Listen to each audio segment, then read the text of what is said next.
The locks were changed, my clothes, my tools, my memories dumped in cardboard boxes on the porch, and my wife, she sent a text.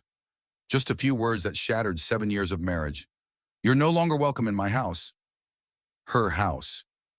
Funny considering I was the one who spent months gutting it, rewiring it, making it the dream home she loved to show off to her rich friends. I stood there frozen while Tiffany's family pulled up in their shiny SUVs, smirking like they had front row seats to some comedy show. Her brother even pulled out his phone and started filming me, laughing, mocking, as if I was the joke. But here's the thing, they didn't know. I wasn't just a guy with a pickup truck and a broken heart. I had receipts, I had proof, and they were about to learn exactly who they had messed with. If you were standing there in my boots, what would you have done? Would you have swallowed your pride and walked away? Or would you have fought back one cold, calculated move at a time? Tell me in the comments.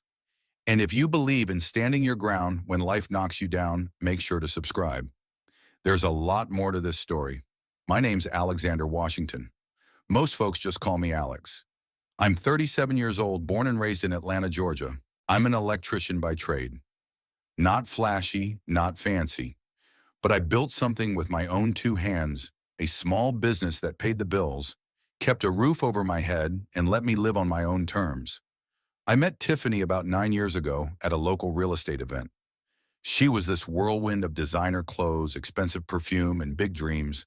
Her laugh could fill a room. And for a guy like me who spent most days knee-deep in wiring and drywall dust, she seemed like a breath of fresh air. We came from two different worlds. Her family was old money tied up in real estate developments, country clubs, and charity galas. Mine working class through and through. My dad ran a car repair shop. My mom taught third grade. We didn't have fancy vacations or private schools, but we had pride in honest work. At first, Tiffany loved that about me. She said I was real in a world full of fakes. She said I grounded her, kept her connected to what actually mattered. I believed her. God help me, I did. But from the beginning, her family made it clear I was never truly one of them. They smiled at me at dinners, but behind closed doors there were whispers, comments about ambition and finding someone on her level, little digs about my pickup truck, my calloused hands the way I talked. I shrugged it off. I wasn't marrying them, I was marrying her. Or so I thought. The first few years, things were good. We bought a fixer-upper house together. Well, it was technically in her name, because her parents insisted on protecting her assets. But I poured everything I had into it. Weekends, late nights after work, I rewired the entire place. Fixed plumbing, redid the flooring, saved us tens of thousands of dollars. Her parents praised the renovations in public, but in private, they'd say things like, "Imagine what you could have done if you married someone with real resources." Tiffany would laugh it off. Back then, she still defended me. She told me to ignore them, told me we were building a life that was ours. I held on to that like a life raft. Because deep down, I knew I didn't fit into their world. But I thought love was enough. I thought loyalty could bridge the gap. Money couldn't. I didn't realize loyalty only matters to people who value it. And Tiffany, well, I was about to learn the hard way where her loyalty really stood. It didn't happen all at once. No big blowout, no dramatic betrayal in the dead of night. It was slower than that. Quieter, like a leak in a pipe. You don't notice until the whole floor rots out. It started about 3 years into our marriage. Tiffany's father called one afternoon, said he had an opening at the family's real estate development firm. Nothing major, just a project coordinator position. Mostly paperwork, networking, showing up to ribbon cuttings and high heels. Tiffany had never cared about the family business before. She used to roll her eyes at it. Said she wanted to do her own thing, maybe open a boutique one day, but now she acted like it was her calling. Overnight, she became obsessed with appearances, new wardrobe, new friends, new version of herself. And suddenly my world, the one we had built together, wasn't good enough. The little digs from her family became a steady drumbeat. Dinner conversations turned into competitions. Who drove the nicest car? Who closed the biggest deal? Who vacationed where I was just there? The guy with work boots and drywall dust still clinging to his jeans. At first, Tiffany tried to pull me along, pushed me to dress a certain way, suggested I upgrade my truck to something flashier, something respectable. She started introducing me at parties not as my husband Alex, but as Alex, he runs a small business, with a tight little smile like she was apologizing for me. And when I didn't fit into her new world, when I didn't schmooze and brag and kiss up like the others, she stopped bringing me all together. Our weekends, once filled with late-night drives and greasy burgers, turned into her jetting off to wine tastings and charity auctions without me. I could feel her slipping through my fingers, but every time I tried to talk about it, she shut down, said I was being insecure, said I should be happy for her success. And maybe I could have accepted that.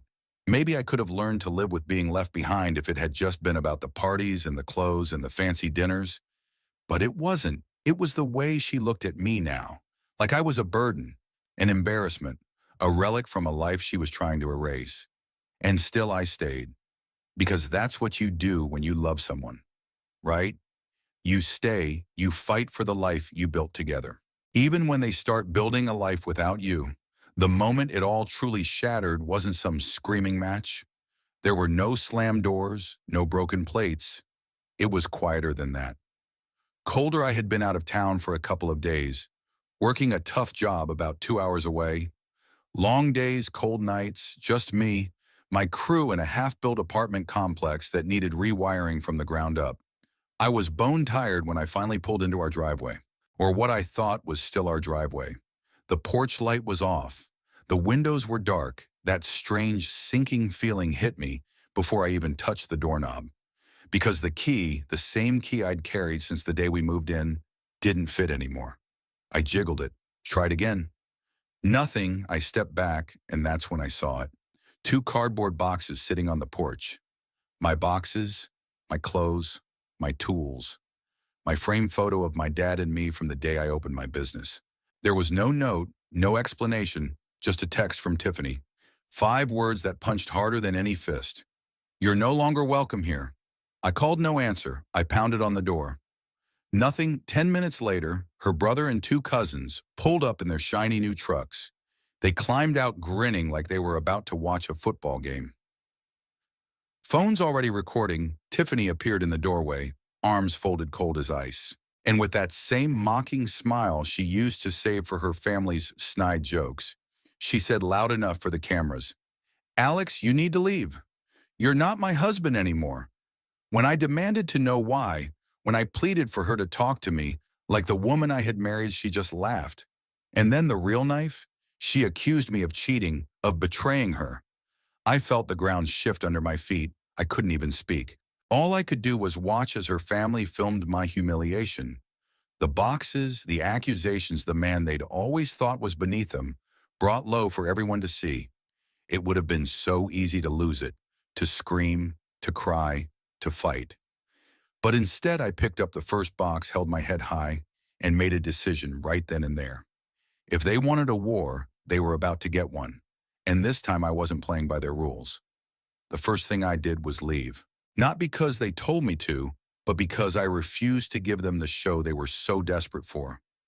I loaded my boxes into the bed of my truck, climbed behind the wheel, and drove away without looking back. But in my mind, I was already laying the groundwork. I wasn't some fool who stumbled into their trap without a backup plan. I had kept receipts, literally every repair I had made to that house. Documented every time I worked for Tiffany's family business. Rewiring one of their rental properties, updating the electrical in a development site, installing breaker panels in luxury homes. Documented. I had emails, texts, invoices they had never paid. I had it all. And that wasn't even the worst part. When Tiffany's family started pushing her into the business, they got sloppy. They needed permits pulled for new developments, and they started using my electrician's license without my permission. I found out by accident about 6 months earlier. One of my old buddies from the county office flagged a permit with my license number on it, a project I had never even heard of. At the time I let it go, told myself it wasn't worth the fight, but now it was dynamite. The moment I got to my brother's place where I crashed for a few days, I pulled out my laptop and started building my case. Step 1, I met with a lawyer. Not just any lawyer, a specialist in professional damages and construction fraud. When I showed him the documentation, he leaned back in his chair and smiled. This, he said, is going to bury them. Step 2, we filed for divorce, not just a standard no-fault filing, but a full-blown contested divorce citing wrongful eviction defamation and financial misconduct. Tiffany had claimed the house was hers, but with the documented improvements I had made, plus evidence that marital funds had been used, I had a strong claim to the equity. Step 3. We filed a separate civil lawsuit against Tiffany's family business for unauthorized use of my professional license. Fraudulent permitting, endangerment through unsafe electrical installations. Step 4. We quietly tipped off the state licensing board and the local building authorities, anonymous at first. Just enough to get the gears turning. Investigators love a good paper trail, and I had built a highway of evidence straight to their front door. It didn't take long.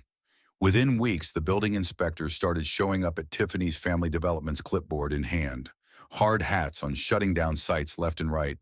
Some of the violations were small, fixable with fines and repairs, but others, whole electrical systems installed wrong, fire hazards hidden behind drywall, permits pulled illegally, the fines piled up, the repair costs skyrocketed, and the reputation they cared so much about shattered. At the same time, Tiffany's new position at the company put her name on dozens of those fraudulent permits. Whether she knew the full extent of it or not didn't matter. Legally, she was responsible. I heard through the grapevine that investors were pulling out. Buyers were canceling contracts. Their precious family business, built on cutting corners and pretending to be untouchable, was bleeding money faster than they could patch the holes. And the best part, I hadn't even gone public yet. This wasn't about revenge for me. It was about standing up for myself, about refusing to be the punching bag in someone else's game. They wanted to humiliate me. They wanted to make me small. But they forgot the one rule you never break. Never underestimate the man who built his life with his own 2 hands, because he knows how to rebuild it, and he sure as hell knows how to tear yours down. It all came crashing down faster than I could have imagined. First came the cease and desist letters.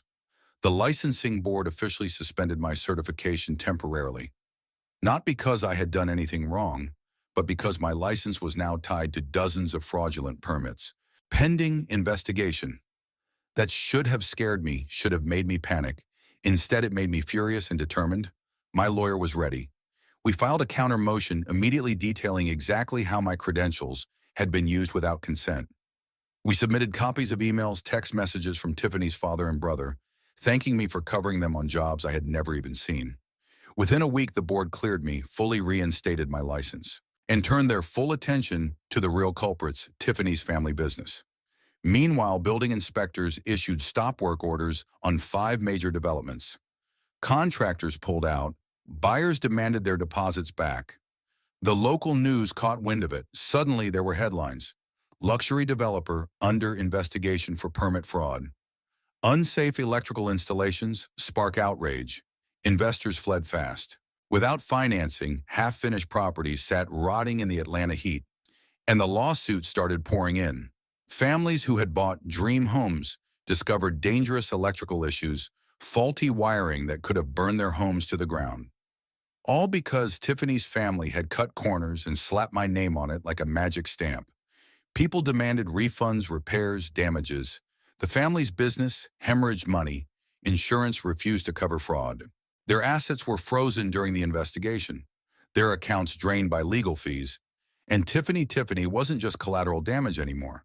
Because as the director who had signed off on so many shady permits, she became a central figure in the investigation. Her cries of ignorance fell on deaf ears. Legally, ignorance wasn't a defense, especially not when there were emails with her digital signature on file. She was personally named in several civil suits, threatened with criminal charges. The woman who had once laughed as she kicked me out of my own home now spent her days sitting across from lawyers, signing away what little was left of her family's empire. When it finally came time for the divorce settlement, she didn't have the smug smile anymore. No cameras, no audience, just a pale, trembling woman sitting in a courtroom trying to salvage whatever pride she had left. The judge awarded me a significant share of the house's equity, financial compensation for unpaid labor across multiple properties, additional damages for the defamation and wrongful eviction. It wasn't just a win. It was a reckoning. I remember standing outside the courthouse afterward, paperwork in hand, feeling the weight of it all finally lift. Not triumph, not revenge, just peace. They had tried to bury me in shame, but instead they buried themselves in lies. And when the dust finally settled, the man they laughed at was the only one still standing. I took the settlement money and did exactly what I had promised myself I would. First, I expanded my electrical contracting business, hired more people, invested in better equipment, took on bigger projects on my terms with my name clean and my reputation stronger than ever. But I didn't stop there. I thought back to all those years standing in front of people who thought they were better than me because of where I came from, because of the dirt under my nails, because I built my life with calloused hands instead of silver spoons. I decided I wanted to build something even bigger. Not just for me, but for every kid out there who was told they weren't enough because they didn't wear the right clothes or drive the right car. So I created a scholarship fund, a program for trade school students, for electricians, welders, plumbers, mechanics, the ones who build the world while everyone else looks down from their glass towers. The first year we awarded 3 scholarships, the second year 6, and it's only growing. That house Tiffany kicked me out of. It's gone now, sold, torn down for another luxury development that nobody wanted to buy. But me, I'm still here, still building, still standing. And you know what? I'm grateful. Because losing that house, that marriage, those so-called in-laws who never accepted me was the best thing that ever happened to me. It taught me that your value isn't measured by the approval of people who never cared about you in the first place. It's measured by the life you build brick by brick, day by day, when nobody's watching. So if you're listening to this, if you've ever been laughed at, looked down on, pushed aside, let them laugh, let them doubt you, then get up, dust yourself off, and build something so strong they'll have no choice but to choke on their own laughter. What did you think of this story? Have you ever been pushed aside by people who thought they were better than you? If you were in my boots, would you have fought back or just walked away to start fresh? I want to hear your story. Tell me in the comments where you're listening from, what you've overcome and what you're building for yourself. And if you believe that hard work, loyalty, and integrity still mean something in this world, hit that subscribe button. Because here at Revenge with Max, we tell real stories of real people who didn't just survive, they rebuilt stronger, wiser, unshakable. And remember, it's not the ones who laugh the loudest that win. It's the ones who keep building long after the laughter fades. Thank you for listening. See you in the next story.